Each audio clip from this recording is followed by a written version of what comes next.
The coffee scalded Sophia James's tongue, but she barely noticed as she frantically flipped through her portfolio one last time. The bustling cafe around her seemed to fade into background noise as she mentally rehearsed her pitch. This interview at Westbrook Industries was her last hope after 3 months of rejections. "Excuse me, is this seat taken?" Sophia glanced up, momentarily distracted from her nervous preparation. A tall man with disheveled dark hair stood beside the empty chair at her small table. His expensive-looking suit couldn't hide the exhaustion evident in his features. "Go ahead," she replied, quickly gathering her papers to make room. "I'm just leaving in a few minutes anyway." The man nodded gratefully and practically collapsed into the chair.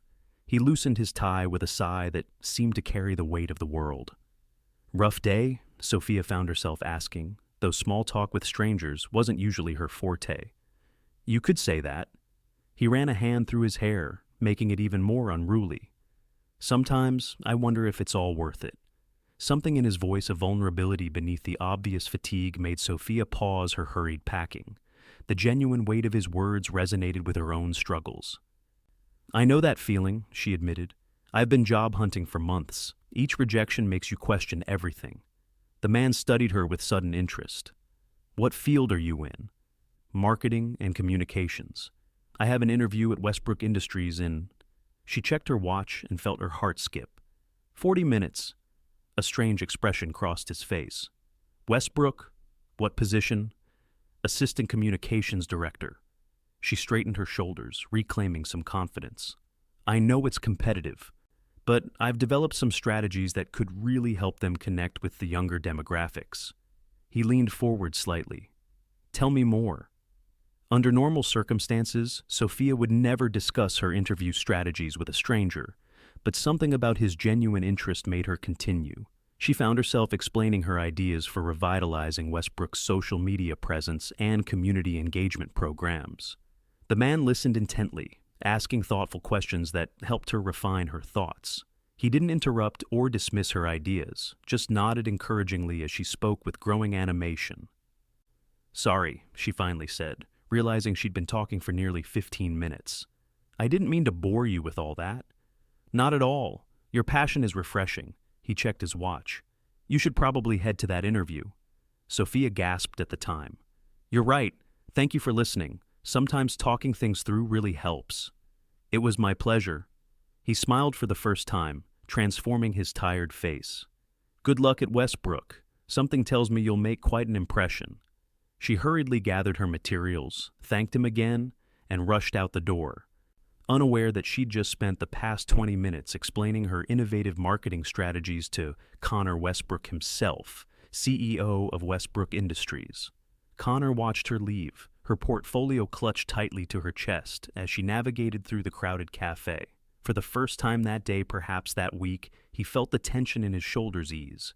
He hadn't planned to stop at this cafe. His day had been one disaster after another, culminating in the resignation of his communications director. The board was breathing down his neck about declining market engagement, and 3 consecutive quarters of stagnant growth had shareholders growing restless. When he'd stepped into the cafe, it was just to escape the suffocating pressure for a few minutes. He hadn't expected to find a solution to one of his problems sitting at a corner table. Sophia James. He committed the name to memory as he pulled out his phone. Her interview was with Heather from HR and Thomas from marketing.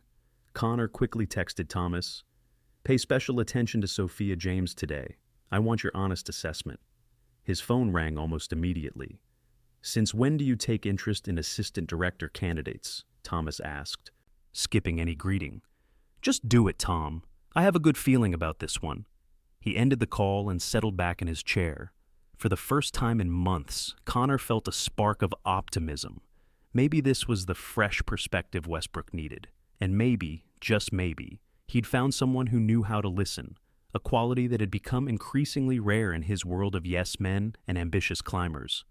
Sophia arrived at the Westbrook Industries headquarters with 10 minutes to spare, her heart pounding as she passed through the gleaming glass doors. The lobby was a testament to modern corporate elegance, all sleek lines and minimalist design.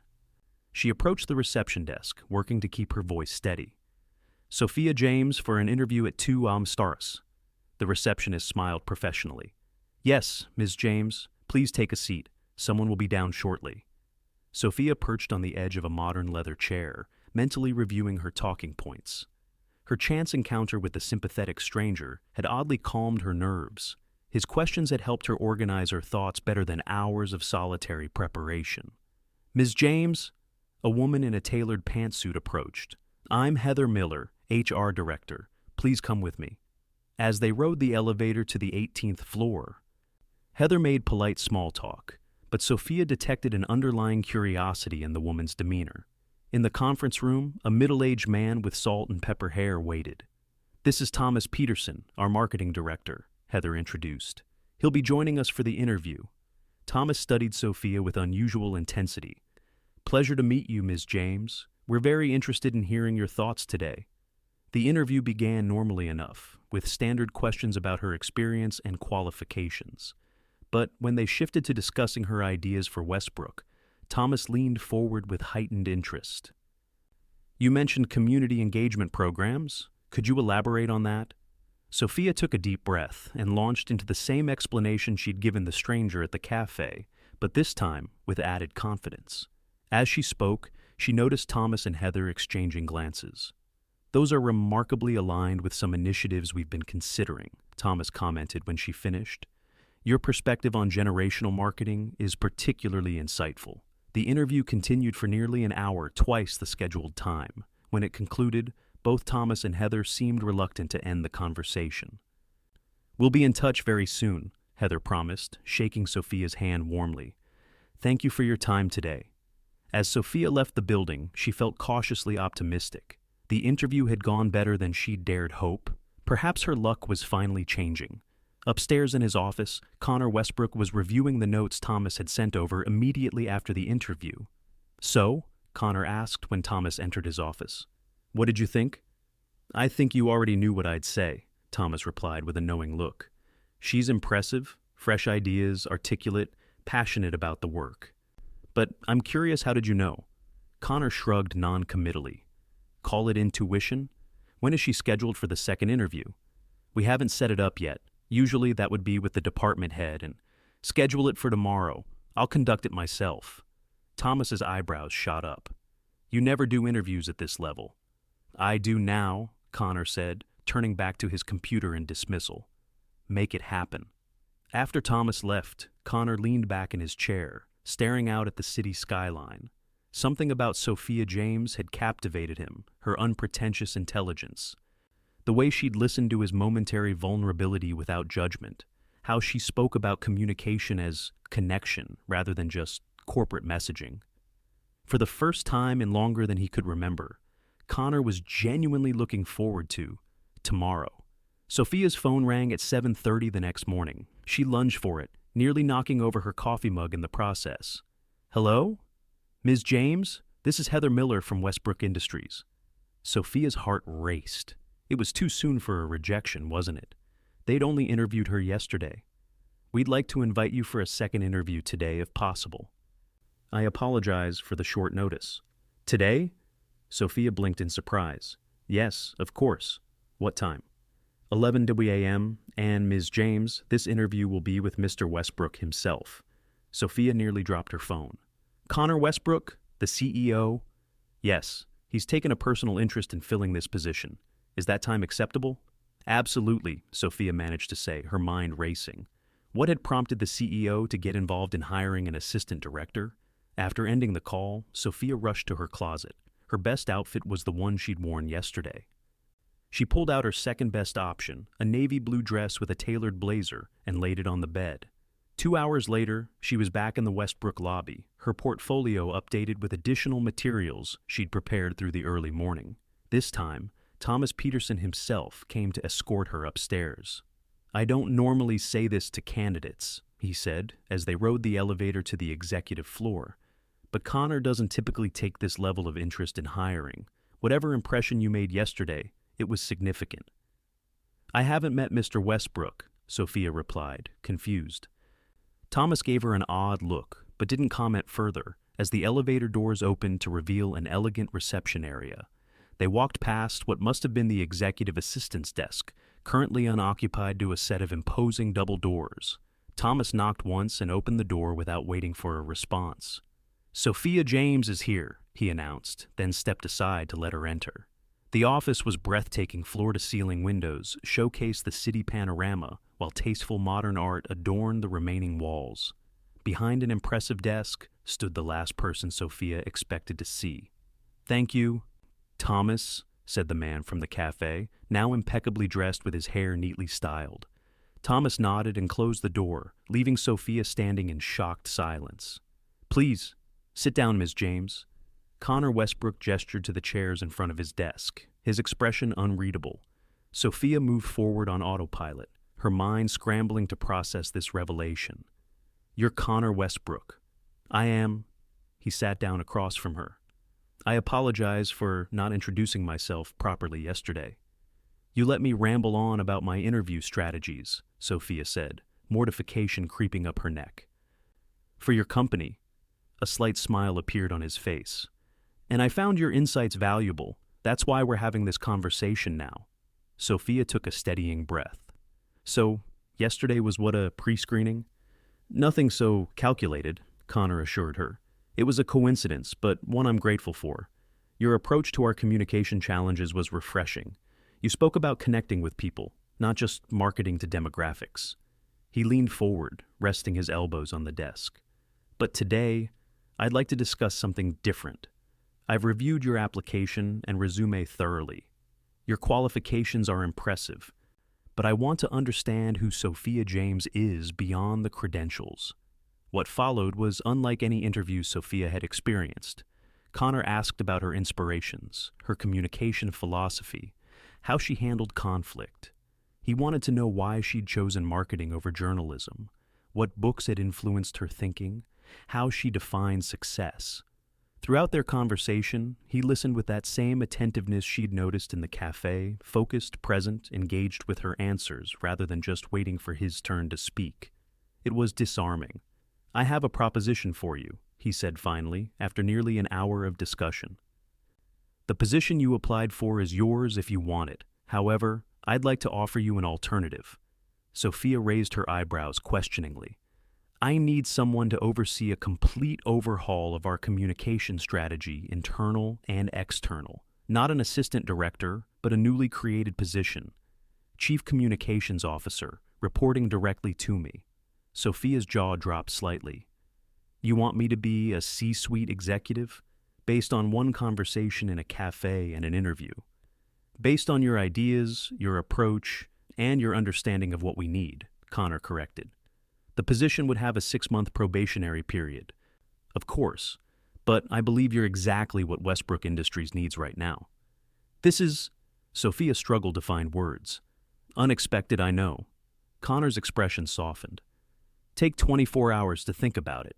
The compensation package will be delivered to you this afternoon for review." Sophia nodded, still processing the surreal turn of events. "One more thing," Connor added as she stood to leave. "Thank you for listening yesterday. It's rare to find someone who truly hears what isn't being said." Something in his tone made Sophia pause. "Everyone needs that sometimes," she said simply. Their eyes met for a moment, and Sophia felt an unexpected connection, something beyond professional interest or gratitude. "I'll have my answer for you tomorrow," she promised, breaking the momentary spell. As she left his office, Sophia couldn't shake the feeling that something significant had just happened, something that extended beyond a surprising job offer. That evening, Sophia sat cross-legged on her couch, staring at the compensation package Connor Westbrook had sent over. The salary figure made her eyes widen. It was nearly 4 times what she'd been making at her last position. The benefits, stock options, and performance bonuses were equally generous.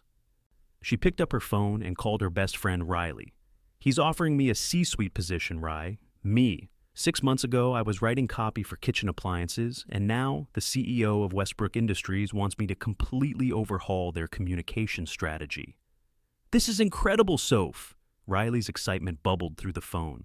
"But what's the catch? There's always a catch with these corporate types." "That's just it, I can't find one. The offer is legitimate, the company is solid, and everything seems on the level." "What about the CEO? What's he like?" Sophia paused, considering how to describe Connor Westbrook. Intense. Intelligent. More thoughtful than I expected from someone in his position. She didn't mention the strange connection she'd felt, or how his eyes seemed to see straight through her professional facade.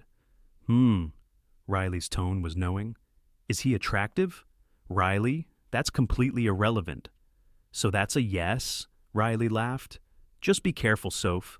Mixing business with pleasure is not happening, Sophia interrupted firmly. This is a professional opportunity, nothing more. After hanging up, Sophia stared out her apartment window at the city lights.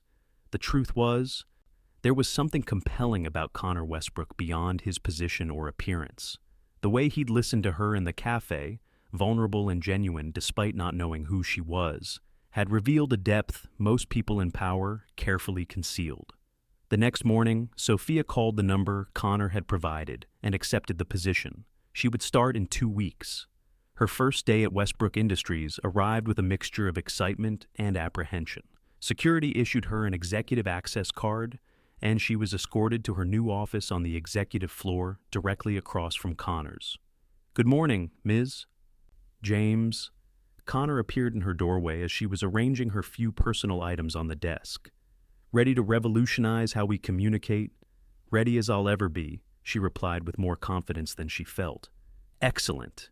Senior staff meeting in 30 minutes. You'll meet the rest of the executive team." The meeting proved more challenging than Sophia anticipated. Several of the executives, particularly CFO Victor Daniels, regarded her with barely concealed skepticism.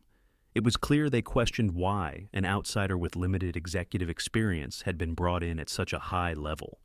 "So, Ms. B. James," Victor said during a lull in the discussion, "Connor tells us you're going to transform our communications approach. Care to give us a preview of this revolutionary strategy?" The condescension in his tone was unmistakable. The room grew quiet as all eyes turned to Sophia. "First, I need to understand what's working and what isn't," she replied evenly. "Revolution for its own sake isn't strategy, it's disruption. My initial weeks will focus on assessment before proposing significant changes." Connor nodded approvingly, but Victor pressed on. "And your qualifications for this assessment?" "Your resume shows no previous C-suite experience." "Victor," Connor's voice carried a warning. "It's all right," Sophia said to Connor before addressing Victor directly. "Fresh perspective often comes from unexpected places, Mr. Daniels. My background includes diverse communication challenges across multiple industries. Sometimes the most valuable insight comes from outside the established hierarchy." "Well said," Connor interjected before Victor could respond. "Now, let's move on to quarterly projections." After the meeting, Connor asked Sophia to stay behind. "I should have warned you about Victor," he said once they were alone. "He's resistant to change." "I can handle skepticism," Sophia assured him. "It's to be expected. Still, don't let him undermine your confidence. There's a reason you're here." There was that intensity again, the direct gaze that seemed to see more than she revealed. "May I ask what that reason is exactly?" Sophia ventured. "Why me, Mr. Westbrook? There must have been dozens of qualified candidates with executive experience. Connor, please." He leaned against the conference table. "And to answer your question, yes, there were other qualified candidates on paper. But none of them demonstrated what you did in that cafe, which was authenticity, insight, the ability to listen and truly hear." He paused. "Those qualities are surprisingly rare, especially in corporate settings, where everyone is positioning themselves for advantage." His words held a weariness that resonated with what she'd glimpsed that first day, the exhausted man who'd questioned if it was all worth it. "Thank you for the vote of confidence," Sophia said. "I won't let you down." "I know you won't." His smile was brief but genuine. "Now, I believe you have departments to assess and executives to win over." The following weeks were a whirlwind as Sophia immersed herself in understanding Westbrook's operations. She met with department heads, interviewed employees at all levels, and analyzed years of communication materials and strategies. She discovered a company whose external communications had grown stale and whose internal communications were fragmented and ineffective. Despite producing quality products, Westbrook had failed to adapt its messaging to changing market dynamics. Throughout her assessment, Connor gave her remarkable freedom. Checking in periodically, but never micromanaging, their meetings became a highlight of Sophia's week's opportunities to bounce ideas off someone who challenged her thinking while respecting her expertise. One evening, after most of the staff had left, Sophia was still working in her office when Connor appeared in her doorway. "It's past 8, he observed. "Even revolutionaries need to rest." Sophia looked up from her computer with a tired smile. "I'm finalizing my assessment report. The executive presentation is tomorrow. And it will be brilliant." Connor entered and sat across from her desk. "But pushing yourself to exhaustion won't improve it," says the man who's probably here until midnight most days. "Do as I say, not as I do," he quipped. "Have you eaten?" Sophia realized she'd skipped dinner. "Not yet." "Neither have I. There's a Thai place around the corner that stays open late. Join me?" She hesitated, aware that dining alone with her CEO blurred professional boundaries. But her stomach chose that moment to growl audibly. "That's settled then," Connor said with a laugh. "Food first, revolution tomorrow." The restaurant was small but elegant, with subdued lighting and comfortable privacy between tables. Once they had ordered, Connor visibly relaxed, loosening his tie and leaning back in his chair. "So, Ms. Chief Communications Officer, off the record, how bad is it?" "The communication issues," Sophia clarified. "Not irreparable, but significant. You have a disconnection between departments, messaging that doesn't resonate with younger consumers, and internal communications that feel more like directives than conversation." Connor nodded thoughtfully. "And what does Sophia James think of Westbrook Industries beyond the communication challenges?" The personal nature of the question caught her off guard. "I think it's a company with tremendous potential and good people who want to succeed. But somewhere along the way, it lost sight of why it exists beyond profit margins." "That's remarkably perceptive," Connor said quietly, "and uncomfortably accurate. I'm sorry if that was too direct. No, I value your honesty." He studied her for a moment. "That's refreshing about you, Sophia. You don't calibrate your responses based on what you think I want to hear." Their food arrived, momentarily pausing the conversation. As they ate, the discussion shifted to lighter topics: books they'd both read, places they had traveled, ridiculous corporate jargon they both despised. Sophia found herself laughing more than she had in months. Connor was surprisingly funny when relaxed, with a dry wit that matched her own. The power dynamic that defined their workplace relationship faded, replaced by genuine connection. "Can I ask you something personal?" Sophia ventured as they finished their meal. "You can ask. I reserve the right not to answer." "Fair enough." She hesitated, then continued. "That day in the café, when you said you wondered if it was all worth it, what did you mean?" Connor was quiet for so long that Sophia thought he wouldn't answer. Finally, he said, "My father built Westbrook Industries from nothing. When he died 3 years ago, I inherited not just a company, but a legacy. Lately, I've been questioning whether I'm the right person to carry it forward." "Why wouldn't you be?" "My father was a visionary.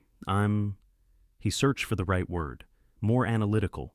The board wants growth at any cost. The market demands constant innovation. Sometimes I feel like I'm just trying to keep everything from falling apart." The vulnerability in his admission touched something in Sophia. This wasn't Connor Westbrook, powerful CEO. This was simply Connor, a man carrying burdens few could understand. "For what it's worth," she said gently, "I think vision takes different forms. Your father built something new. Your challenge is to reimagine it for a different world. That requires its own kind of vision." Connor looked at her with an expression she couldn't quite interpret, surprise, perhaps, or gratitude. "Thank you for that," he said simply. They walked back to the office building, where they'd both parked, the night air cool and refreshing after the warm restaurant. "Thank you for dinner," Sophia said as they reached her car, "and for the conversation." "It was my pleasure."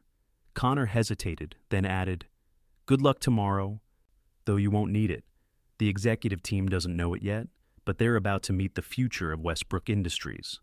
His confidence in her warmed Sophia more than she cared to admit. As she drove home, she realized that despite her best intentions, her feelings for Connor Westbrook were becoming complicated. The professional admiration was evolving into something deeper. something that made her heart race when he looked at her with those intense blue eyes. This wasn't part of the plan. Getting emotionally involved with her boss, especially a CEO, was professionally dangerous and personally risky. Yet she couldn't deny the connection between them, the easy understanding that had developed so naturally. Tomorrow, she would focus on the presentation, on being Chief Communications Officer Sophia James, not the woman who was increasingly drawn to Connor Westbrook. The executive presentation the next morning exceeded even Sophia's expectations. Her comprehensive assessment resonated with most of the leadership team, who recognized the issues she'd identified. Even Victor seemed grudgingly impressed by the depth of her analysis. When she outlined her proposed communication strategy, a three-phase approach to revitalizing both internal and external communications, Connor was the first to voice his approval. "This is exactly what Westbrook needs," he stated, effectively ending any potential opposition. "Sophia, you have my full support to implement this strategy. Whatever resources you require, they're yours." In the weeks that followed, Sophia threw herself into implementation. She rebuilt the communications department, established cross-functional teams to improve internal information flow, and launched the first phase of external rebranding. Her working relationship with Connor remained professional but warm. They met regularly to discuss progress, occasionally working late into the evening when complex issues arose. Each interaction deepened her respect for his intelligence and leadership style, and, despite her best efforts, heightened her awareness of him as a man. 3 months into her tenure, Westbrook Industries hosted its annual charity gala, a black tie event, attended by executives, major clients, and industry influencers. As a C-suite executive, Sophia's attendance was mandatory. She arrived wearing a deep emerald gown that complemented her auburn hair, which she'd worn down in soft waves instead of her usual professional updo. The ballroom of the Grand Meridian Hotel was transformed for the occasion, with crystal chandeliers casting a warm glow over elegantly dressed attendees. "You look stunning," came Connor's voice from behind her. Sophia turned to find him in a perfectly tailored tuxedo that emphasized his broad shoulders and tall frame. "Thank you. You clean up pretty well yourself." High praise from my communications expert. His smile reached his eyes, creating the slight crinkles at the corners that Sophia had come to find endearing. "May I get you a drink?" As they moved toward the bar, several executives intercepted them, eager to discuss business despite the social setting. Connor smoothly included Sophia in these conversations, highlighting her contributions to the company's renewed marketing approach. "Sophia's strategy has already increased our social media engagement by 40%. He told the CEO of a partner corporation. "She's brought Westbrook into the modern era of communication." Throughout the evening, Sophia noticed Connor remaining close, introducing her to influential contacts and ensuring she was included in important conversations. His protective presence made navigating the high-powered event less intimidating than it might have been. When the orchestra began playing, Connor turned to her. "Would you do me the honor?" He gestured toward the dance floor. Sophia hesitated only briefly before accepting his outstretched hand. "I should warn you, I'm not much of a dancer." "Just follow my lead," he said, guiding her to the floor. His hand at the small of her back was warm and steady as they moved to the music. Sophia was acutely aware of their proximity, of the subtle scent of his cologne, of how naturally they seemed to move together. "You're doing fine," Connor murmured, his breath warm against her hair. "I have a good partner," she replied, looking up to meet his gaze. Something shifted in that moment, a recognition that passed between them, an acknowledgement of the tension that had been building for months. Connor's eyes darkened slightly, his hand tightening almost imperceptibly at her waist. "Sophia, Connor, there you are." Victor Daniels appeared beside them, effectively shattering the moment. "The Andersons are asking for you, something about the Tokyo expansion." Connor's professional mask slipped back into place, though Sophia could see reluctance in his eyes. "Of course. Excuse me, Sophia. Duty calls." She nodded understandingly, stepping back as he followed Victor toward a group of investors. The loss of his warmth left her feeling oddly bereft. For the remainder of the evening, Connor was pulled in multiple directions by investors, board members, and industry contacts. They shared only brief interactions and meaningful glances across crowded spaces. By the time Sophia decided to leave, Connor was deep in conversation with board members. She slipped out quietly, trying to process what had almost happened on the dance floor. The connection between them had felt undeniable in that moment, but was it merely the romantic setting, the formal attire, the subtle intimacy of dance? The following Monday, Sophia buried herself in work, focusing on the launch of their new social media campaign. If Connor seemed slightly more formal than usual during their morning meeting, she attributed it to the presence of other executives rather than any awkwardness from the gala. But when he stopped by her office late that afternoon, closing the door behind him, she knew the moment of reckoning had arrived. "Do you have a minute?" he asked, his usual confidence tempered by an uncharacteristic uncertainty. "Of course."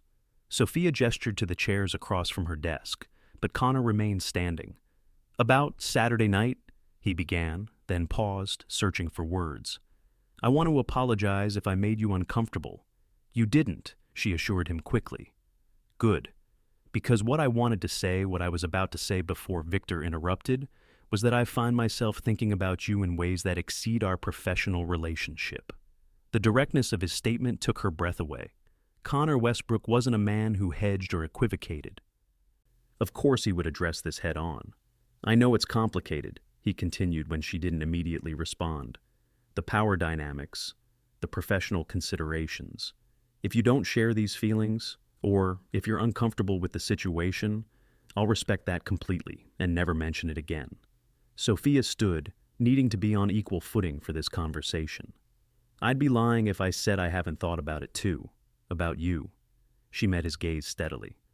"But you're right, it's complicated." "It is," he agreed, "which is why I want to be transparent about my intentions. I'm not interested in a casual relationship or an office flirtation, Sophia. What I feel for you is significant, but I also value you professionally and would never want to jeopardize your position or reputation." His sincerity was unmistakable, his blue eyes serious as they held hers. "What are you suggesting?" she asked. "Dinner, outside of work, a real date where we can explore whatever this is between us, without the constraints of our professional roles." Sophia considered the proposition. The rationale part of her brain enumerated all the reasons this was a bad idea. Office gossip, potential conflicts of interest, the complications if things didn't work out. But her heart recognized the rare connection they shared, one that had been building since that first honest conversation in a café. "Yes," she said finally, "I'd like that." The smile that transformed his face made her decision worth any potential complications. "Friday," he suggested. "I know a place where we won't be interrupted by board members or investors." "Friday sounds perfect." After Connor left, Sophia sat at her desk, both excited and apprehensive about what she'd agreed to. Dating Connor Westbrook would inevitably complicate her professional life, yet refusing to explore their connection seemed like the greater risk, the risk of always wondering what might have been. Friday arrived with a mixture of anticipation and nervousness that had Sophia changing outfits 3 times. She finally settled on a deep blue dress that was elegant without being overly formal. Connor picked her up at her apartment, arriving precisely on time with a single white orchid. "You look beautiful," he said, his appreciative gaze making her cheeks warm. "Thank you." "Where are we going?" she asked as they walked to his car, an understated luxury sedan, rather than the flashy sports car many executives might choose. "Somewhere quiet where we can talk," he replied cryptically. The "somewhere quiet" turned out to be an exclusive restaurant nestled in the hills overlooking the city. With just 12 tables and a Michelin-starred chef, it offered both exquisite cuisine and the privacy they needed. "I made sure we'd have a secluded table," Connor explained, as the Maître d' led them to a corner booth with a spectacular view of the city lights. "No business associates to interrupt us this time." Without the context of Westbrook Industries surrounding them, Sophia found herself seeing Connor in a new light. Here. He wasn't her boss or a powerful CEO, he was simply a man interested in knowing her better. As they enjoyed their meal, their conversation flowed naturally from topic to topic. Connor told her about growing up as the son of an entrepreneur, the pressure to follow in his father's footsteps, and his early resistance to joining the family business. "I wanted to forge my own path," he explained. "I spent 2 years in South America working for a nonprofit before finally accepting that Westbrook was where I belonged." "Do you regret coming back?" Sophia asked. Connor considered the question thoughtfully. "No, but I sometimes miss the simplicity of that life, the direct impact of the work. Corporate success is measured in profit margins and market share. It's harder to see the human element." "Is that why the charity foundation is so important to you?" Sophia had noticed his personal involvement in Westbrook's philanthropic initiatives. "Partly," he acknowledged. "It's my way of ensuring we remember there's more to business than the bottom line." Sophia shared her own journey growing up in a small town, her communications degree from a state university, and the struggle to establish herself in a competitive field. "I never expected to reach C-suite level, especially not this young," she admitted. "Sometimes I still feel like I'm waiting for someone to realize I don't belong at that table." "Imposter syndrome," Connor nodded understandingly. "I felt it too when I first took over as CEO. But Sophia, you absolutely belong at that table. Your vision for our communication strategy has already transformed how we operate." His faith in her abilities touched her deeply. Throughout dinner, Sophia was struck by how attentively Connor listened, asking insightful follow-up questions, remembering details she mentioned in passing, genuinely interested in her perspective. When dessert arrived, Connor's expression grew more serious. "There's something we should discuss if we're going to pursue this relationship." "The workplace complications?" Sophia guessed. "Yes, I've thought about it carefully. We have a few options." He outlined them methodically. They could keep their relationship entirely private. They could disclose it to HR and establish professional boundaries.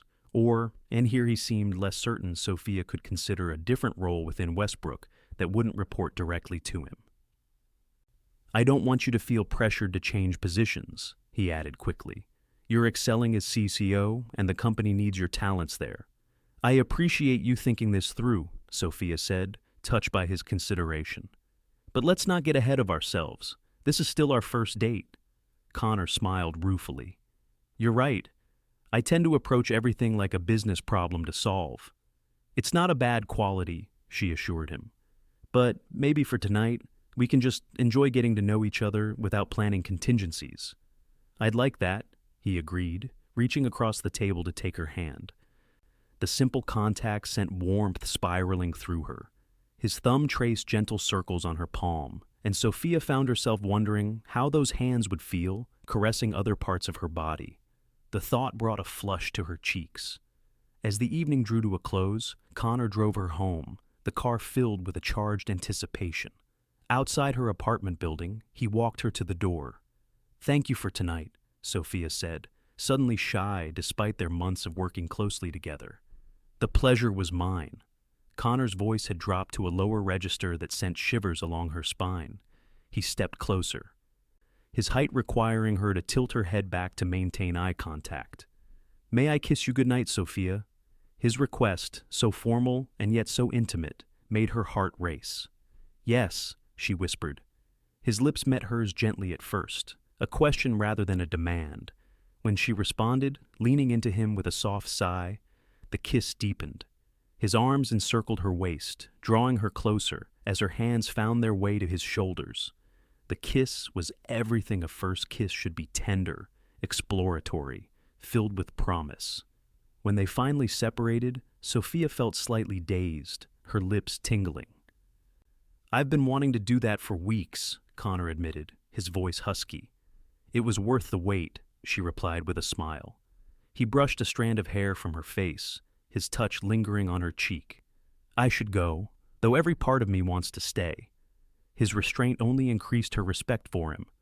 "Call me tomorrow?" "Count on it." He placed one more gentle kiss on her lips before reluctantly stepping back. "Good night, Sophia." "Good night, Connor." As she watched him walk back to his car, Sophia felt a certainty settling in her chest. Whatever challenges lay ahead for them professionally, this connection was worth exploring. Connor Westbrook had somehow moved from being her intimidating CEO to the man who made her heart race with a simple touch. The following weeks brought a delicate balancing act as Sophia and Connor navigated their evolving relationship, alongside their professional responsibilities. At work, they maintained appropriate boundaries, though Sophia caught occasional heated glances from Connor during meetings that made her pulse quicken. After hours was a different story. They discovered shared interests in contemporary art, hiking, and classic films. Connor introduced her to his favorite hidden spots in the city, a jazz club with live music, a bookstore with rare first editions, a rooftop garden that offered privacy and spectacular views. Sophia found herself falling for the man behind the CEO title, the Connor, who laughed at her terrible puns, who could discuss literature as easily as business strategy, who listened to her dreams and insecurities with genuine interest.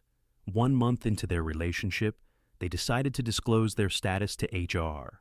The conversation was uncomfortable but necessary, with policies regarding supervisor-subordinate relationships reviewed and documented. "I still report to the board as well as to Connor," Sophia explained to Riley over coffee. "And we've established clear boundaries about performance reviews and compensation decisions." "And the office gossip?" Riley asked, ever practical. "Surprisingly minimal. I think most people were just waiting for it to happen. Apparently, we weren't as subtle as we thought." Their relationship deepened as summer turned to fall. Connor opened up about his father's difficult final years, the pressure of taking over the company during a period of market volatility, and his fears of never measuring up to his father's legacy. Sophia shared her own vulnerabilities. Her parents' divorce when she was a teenager, her early career struggles, her occasional fear that her success at Westbrook was more luck than merit. "That's imposter syndrome talking," Connor assured her one evening as they sat on his terrace overlooking the city. "You've transformed our communications in ways I couldn't have imagined. The market response proves it." It was true. Under Sophia's leadership, Westbrook's public perception had shifted dramatically. Her innovative campaigns had connected with younger consumers, while her internal communication overhaul had improved cross-departmental cooperation. Even Victor had grudgingly acknowledged the positive impact of her strategies. As their 6-month anniversary approached both of Sophia's employment and their relationship, Connor suggested a weekend getaway to celebrate. "There's a vineyard in Sonoma I think you'd love," he proposed. "Private cottage, wine tasting, no business calls or emails." "It sounds perfect," Sophia agreed, already anticipating uninterrupted time together, away from the pressures of Westbrook Industries. The vineyard exceeded Sophia's expectations. Their cottage was nestled among the vines with sweeping views of the valley. The first evening, they enjoyed a private wine tasting, followed by dinner on their terrace. Under the stars, with the scent of grapevines surrounding them, Connor seemed more relaxed than Sophia had ever seen him. "Thank you for suggesting this," she said, curled against him on the outdoor sofa. "It's exactly what we needed." "I have an ulterior motive for bringing you here," Connor admitted, his tone suddenly serious. Sophia sat up straighter, looking at him questioningly. "These past 6 months with you have been the happiest of my life," he continued, taking her hand in his. "You've changed not just Westbrook, but me as well. Before you, I was losing sight of why any of it mattered. You reminded me that connection, real human connection, is what gives meaning to everything else." He reached into his pocket and produced a small velvet box. Sophia's breath caught as he opened it to reveal a stunning emerald ring surrounded by diamonds. "I know it might seem fast," Connor said, his usual confidence giving way to vulnerability, "but I've never been more certain of anything. I love you, Sophia James. Your intelligence, your compassion, the way you listen without judgment. I want to build a life with you. Will you marry me?" Tears welled in Sophia's eyes as the full weight of the moment settled over her. She'd fallen in love with Connor gradually, and then all at once through late-night strategy sessions, honest conversations, and the countless ways he'd shown her who he truly was beneath the CEO exterior. "Yes," she whispered, then more firmly, "Yes, I'll marry you." Connor's face transformed with joy as he slipped the ring onto her finger. When he kissed her, it held all the promise of their future together, passionate, supportive, built on mutual respect and genuine understanding. Later that night, as they lay tangled together in the cottage's king-sized bed, Sophia traced lazy patterns on Connor's chest. "What are you thinking?" he asked, catching her hand and kissing her palm. About that day in the cafe, she replied. How different my life would be if you hadn't sat down at my table. I believe we would have found each other anyway, Connor said with conviction. Some connections are inevitable. Is that the businessman or the romantic talking? Both, he smiled. The businessman recognizes a perfect partnership when he sees one. The romantic knows it was always meant to be. Sophia curled closer to him, savoring his warmth. Either way, I'm grateful I listened that day. So am I, Connor murmured, pressing a kiss to her forehead. So am I. 1 year later, Sophia stood in a dressing room at the Grand Meridian Hotel, Riley helping to arrange her veil. Nervous? Riley asked, adjusting the delicate lace. Surprisingly, no, Sophia replied truthfully. It feels right. The past year had brought changes both personal and professional. After their engagement, Sophia had made the difficult decision to step down as CCO and accept a position leading Westbrook's newly expanded charitable foundation. The role aligned perfectly with her communications expertise while removing the direct reporting relationship to Connor. Some had questioned her choice, seeing it as a step back from the executive track, but Sophia found profound fulfillment in directing resources to causes that created real change in communities, and she still contributed to Westbrook's communication strategy as an advisor. He's a lucky man, Riley said, stepping back to admire her handiwork. We're both lucky, Sophia corrected, smoothing her hand over the elegant silk of her wedding gown. When the time came, Sophia walked down the aisle toward Connor, who watched her approach with undisguised adoration. As she reached him, he took her hands in his. You look beautiful, he whispered. Throughout the ceremony, Sophia was struck by the journey that had brought them here, from a chance encounter in a cafe to building a life together. Connor's vows spoke of her compassion, her insight, and how her ability to truly listen had changed him for the better.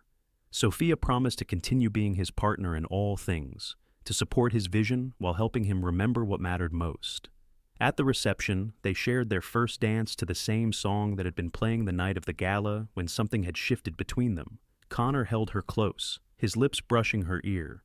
Happy? He asked. Sophia looked up at the man who had become her husband, the brilliant CEO who had vulnerabilities and doubts like anyone else, who had trusted her enough to share them, who valued her mind as much as her heart. Completely, she answered, and it was the simple truth. Later, as they greeted guests, Victor Daniels approached with his wife. I admit I was wrong about you, Sophia, he said with unexpected candor. You've been good for Westbrook, and clearly good for Connor. Thank you, Victor, Sophia replied, genuinely touched by his acknowledgement. Just don't let him work too hard, Victor's wife added. These Westbrook men need someone to remind them there's life beyond the boardroom. I'll make sure of it, Sophia promised. As the evening drew to a close, Connor led Sophia onto the terrace overlooking the city lights, the same view they'd admired on their first official date. Mrs. Westbrook, he said, wrapping his arms around her from behind. Has a nice ring to it. It does, she agreed, leaning back against his solid warmth. Though professionally, I'll still be Sophia James. As you should be, Connor kissed her temple. You've built your own reputation. They stood in comfortable silence for a moment, looking out at the glittering city. Do you remember what you said to me that first day? Connor asked. In the cafe, when I wondered if it was all worth it. I said everyone needs someone to listen sometimes. You did more than listen, Sophia. You heard me the real me, not just the CEO. No one had done that in a very long time. His arms tightened around her. I started falling in love with you that day, though I didn't recognize it then. Sophia turned in his embrace to face him. And I thought I was just having coffee with a stranger. The best kind of beginning, Connor said, brushing his thumb across her cheek. Unexpected, unplanned, and absolutely perfect. When he kissed her, Sophia knew with absolute certainty that listening to a troubled stranger in a cafe had been the best decision of her life, leading her not only to professional fulfillment, but to a love built on understanding, respect, and the rare gift of being truly heard.